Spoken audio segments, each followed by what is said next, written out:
اللهم صل على سيدنا محمد وعلى آل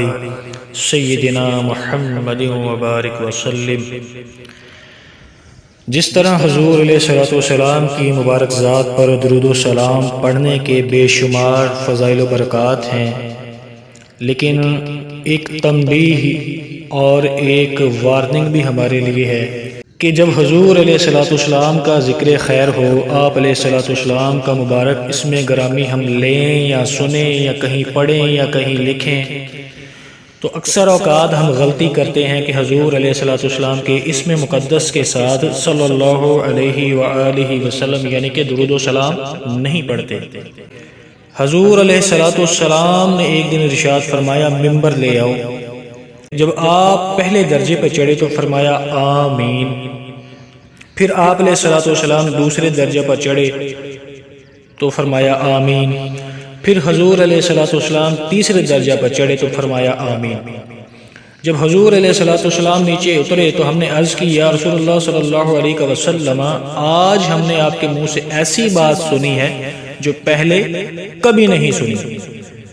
تو حضور علیہ الصلوۃ والسلام نے ارشاد فرمایا کہ جبرائیل امین میرے پاس آئے، انہوں نے دعا کی کہ وہ شخص ہلاک ہو جائے جو رمضان کا مہینہ پائے اور اس کی مغفرت نہ ہو۔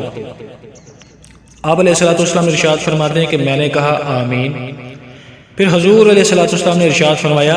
جب میں دوسری سیڑھی پر چڑھا تو انہوں نے کہا ہلاک ہو جائے وہ شخص جس کے سامنے آپ علیہ الصلوۃ والسلام کا ذکر خیر ہو، ذکر مبارک ہو، اور وہ آپ صلی اللہ علیہ وآلہ وسلم پر درود نہ بھیجے۔ تو آپ علیہ الصلوۃ والسلام فرماتے ہیں میں نے اس پر کہا آمین۔ پھر آپ علیہ الصلوۃ والسلام نے ارشاد فرمایا کہ جب میں تیسری سیڑھی پر چڑھا، جبرائیل امین علیہ السلام نے فرمایا کہ ہلاک ہو جائے وہ شخص جو اپنے والدین کو یا ان میں سے کسی ایک کو بڑھاپے میں پائے اور وہ اسے جنت میں داخل نہ کروا دیں، یعنی وہ اپنے والدین کی خدمت کر کے جنت نہ حاصل کر لے۔ تو آپ علیہ الصلوۃ والسلام ارشاد فرماتے ہیں میں نے کہا آمین۔ حضرت ابن عباس رضی اللہ تعالیٰ عنہما فرماتے ہیں کہ رسول اکرم علیہ الصلوۃ والسلام نے ارشاد فرمایا، جس کے سامنے میرا ذکر ہوا اور اس نے مجھ پر درود نہ پڑھا، اس نے جنت کا راستہ چھوڑ دیا۔ حضرت عبداللہ بن جراد رضی اللہ تعالیٰ عنہ سے روایت ہے، حضور علیہ الصلوۃ والسلام نے ارشاد فرمایا، جس کے سامنے میرا ذکر ہوا اور اس نے مجھ پر درود نہ بھیجا وہ آگ میں داخل ہوگا، صلی اللہ علیہ وآلہ وسلم۔ حضرت قتادہ رضی اللہ تعالیٰ عنہ سے مروی ہے، نبی پاک صلی اللہ تعالیٰ علیہ وآلہ وسلم نے ارشاد فرمایا، یہ جفا یعنی زیادتی ہے کہ میں کسی کے سامنے یاد کیا جاؤں اور وہ مجھ پر درود نہ بھیجے۔ حضرت سیدنا امام حسن بن علی رضی اللہ تعالیٰ عنہ فرماتے ہیں کہ حضور علیہ الصلوۃ والسلام نے ارشاد فرمایا، انسان کے بخیل ہونے کے لیے یہی کافی ہے کہ میں اس کے سامنے یاد کیا جاؤں اور وہ مجھ پر درود نہ بھیجے۔ حضرت مولا علی کرم اللہ تعالی وجہہ الکریم فرماتے ہیں، حضور علیہ الصلوۃ والسلام نے ارشاد فرمایا، بخیل ہے وہ شخص جس کے سامنے میرا ذکر ہو اور وہ مجھ پر درود نہ بھیجے۔ یہ پاک علیہ الصلوۃ والسلام ارشاد فرماتے ہیں، پورا بخیل وہ ہے جس کے پاس میرا تذکرہ ہو اور وہ مجھ پر درود نہ بھیجے، صلی اللہ علیہ وآلہ وسلم۔ حضرت انس رضی اللہ تعالیٰ عنہ سے مرفوعاً مروی ہے، نبی پاک صلی اللہ تعالیٰ علیہ وآلہ وسلم نے ارشاد فرمایا، کیا میں تمہیں بخیلوں میں سے بڑے بخیل کے بارے میں نہ خبر دوں؟ آپ علیہ الصلوۃ والسلام نے ارشاد فرمایا، سب سے بڑا بخیل وہ ہے جس کے سامنے میرا ذکر ہو اور وہ مجھ پر درود نہ پڑھے۔ اما جان سیدہ طیبہ طاہرہ عائشہ الصدیقہ رضی اللہ تعالیٰ عنہا فرماتی ہیں، سحری کے وقت آپ رضی اللہ تعالیٰ عنہ کچھ سی رہی تھی کہ سوئی گم ہو گئی اور چراغ بجھ گیا۔ اچانک حضور علیہ الصلوۃ والسلام تشریف لائے، پورا کمرہ بکائے نور بن گیا، اور اما جان عائشہ صدیقہ رضی اللہ تعالیٰ عنہ نے سوئی تلاش کر لی۔ پھر اما جان رضی اللہ تعالیٰ عنہ نے عرض کیا، یا رسول اللہ صلی اللہ علیہ وآلہ وسلم، آپ کا چہرہ اقدس کتنا پر نور ہے۔ حضور علیہ الصلوۃ والسلام نے ارشاد فرمایا، ہلاکت ہے اس کے لیے جو قیامت کے دن میری زیارت نہ کر سکے۔ اما جان رضی اللہ تعالی عنہ نے عرض کی یا رسول اللہ صلی اللہ علیہ وآلہ وسلم کون آپ کی زیارت سے محروم رہے گا؟ فرمایا بخیل۔ پھر اما جان رضی اللہ تعالی عنہ نے عرض کی یا رسول اللہ صلی اللہ علیہ وسلم بخیل کون ہے؟ تو آقا جان علیہ السلام نے ارشاد فرمایا جو میرا نام سن کر مجھ پر درود نہ پڑھے۔ اللہم صلی علی سیدنا محمد وعلی آل سیدنا محمد۔ اما جان رضی اللہ تعالیٰ عنہ سے ایک اور حدیث پاک مروی ہے کہ نبی کریم علیہ السلام نے ارشاد فرمایا 3 طرح کے لوگ میرا چہرہ نہ دیکھ سکیں گے: والدین کا نافرمان، میری سنت کا تارک، اور وہ شخص جس کے سامنے میرا ذکر ہو اور اس نے مجھ پر درود نہ بھیجا صلی اللہ علیہ وآلہ وسلم۔ ابو نعیم کی حلیت الاولیاء میں ہے کہ حضور صلی اللہ تعالیٰ علیہ وآلہ وسلم کے پاس سے ایک آدمی گزرا جس کے پاس ایک ہرنی تھی جسے اس نے شکار کیا تھا۔ اللہ تعالیٰ نے اس ہرنی کو قوت گویائی عطا فرمائی۔ ہرنی نے عرض کی یا رسول اللہ صلی اللہ علیہ وآلہ وسلم میرے چھوٹے چھوٹے بچے ہیں جنہیں میں دودھ پلاتی ہوں، اب وہ بھوکے ہیں، اس شکاری کو حکم فرمائیے کہ یہ مجھے چھوڑ دے تاکہ میں اپنے بچوں کو جا کر دودھ پلاؤں پھر واپس آ جاؤں۔ حضور علیہ السلام نے ارشاد فرمایا اگر تو واپس نہ آئی تو پھر؟ ہرنی نے عرض کی یا رسول اللہ صلی اللہ علیہ وآلہ وسلم اگر میں واپس نہ آؤں تو مجھ پر اس شخص کی طرح اللہ کی لعنت ہو جو آپ علیہ السلام کا ذکر خیر سنے اور آپ علیہ السلام پر درود نہ پڑھے، یا اس آدمی کی طرح مجھ پر لعنت ہو جو نماز پڑھے اور دعا نہ مانگے۔ حضور علیہ السلام نے ارشاد فرمایا کہ اے شکاری اس کو آزاد کر دے، میں اس کا ضامن ہوں۔ ہرنی دودھ پلا کر واپس آ گئی۔ پھر جبرائیل علیہ السلام بارگاہ رسالت مآب علیہ السلام میں حاضر ہوئے اور عرض کیا یا رسول اللہ صلی اللہ علیہ وآلہ وسلم اللہ پاک سلام ارشاد فرماتا ہے اور ارشاد فرماتا ہے مجھے اپنی عزت و جلال کی قسم میں آپ علیہ السلام کی امت پر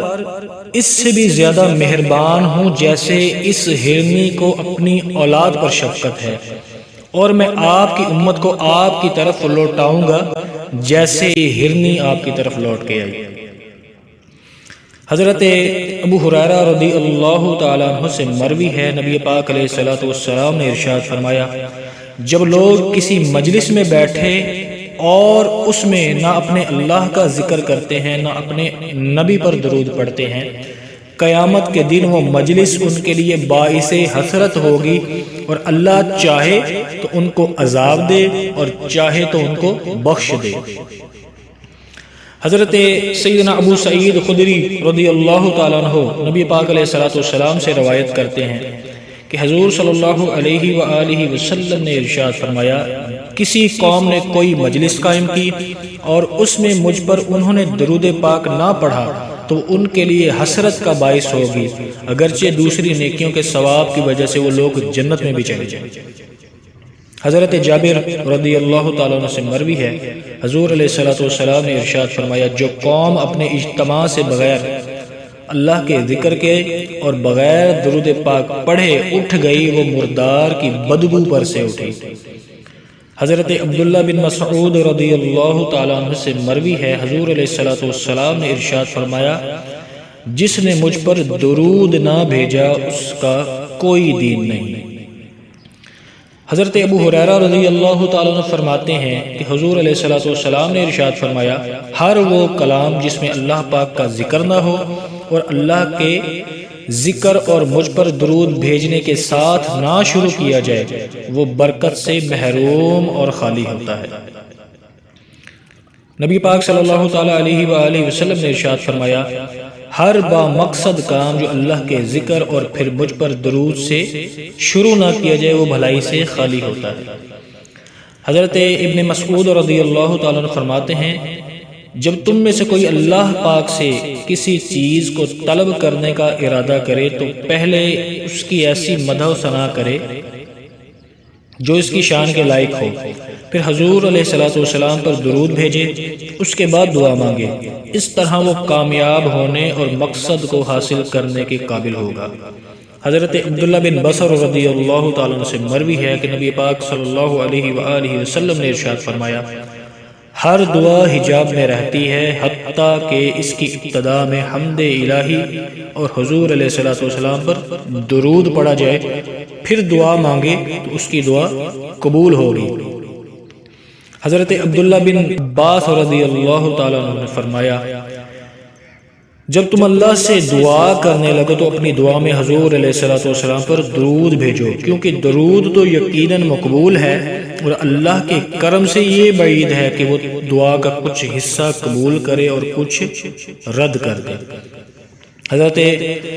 فضالہ بن عبید رضی اللہ تعالیٰ عنہ سے مروی ہے، نبی پاک صلی اللہ علیہ وآلہ وسلم نے ایک شخص کو سنا کہ نماز میں دعا مانگ رہا ہے، لیکن اس نے اللہ کی حمد نہ کی اور نہ حضور علیہ السلام کی مبارک ذات پر درود پڑھا، تو حضور علیہ السلام نے ارشاد فرمایا، اس نے جلدی کی۔ پھر آپ علیہ السلام نے اسے بلایا اور اسے یا کسی دوسرے کو فرمایا، جب تم میں سے کوئی نماز پڑھے تو پہلے اللہ کی حمد و ثنا کرے، پھر حضور علیہ السلام پر درود پڑھے، اس کے بعد جو چاہے مانگے۔ دوسری روایت اسی طرح کی، اس میں ارشاد فرمایا، اس نمازی نے جلدی کی ہے، پھر آپ علیہ السلام نے ان کو آداب دعا سکھائے۔ پھر ایک آدمی کو سنا کہ اس نے پہلے اللہ کی بزرگی و حمد بیان کی، پھر حضور صلی اللہ علیہ وآلہ وسلم پر درود پاک پڑھا، تو آپ علیہ السلام نے ارشاد فرمایا، اللہ سے مانگو تمہاری دعا قبول کی جائے گی، سوال کرو تمہیں عطا کیا جائے گا۔ شفاء الاسقام میں ایک شخص کے متعلق لکھا ہے کہ جب وہ حضور علیہ السلام کا ذکر سنتا تو درود و سلام بھیجنے میں بخل کرتا، مرنے سے پہلے اس کی زبان گنگ اور آنکھ اندھی ہو گئی، اور نزا کے وقت حمام کی راکھ میں گر گیا اور شدت پیاس سے وہیں چل پڑا۔ اللہ پاک سے دعا ہے کہ اللہ پاک ہمیں حضور صلی اللہ علیہ وآلہ وسلم کی مبارک ذات پر درود و سلام پڑھنے والا بنائے۔ جہاں کہیں جب کبھی ہم حضور علیہ السلام کا ذکر مبارک کریں،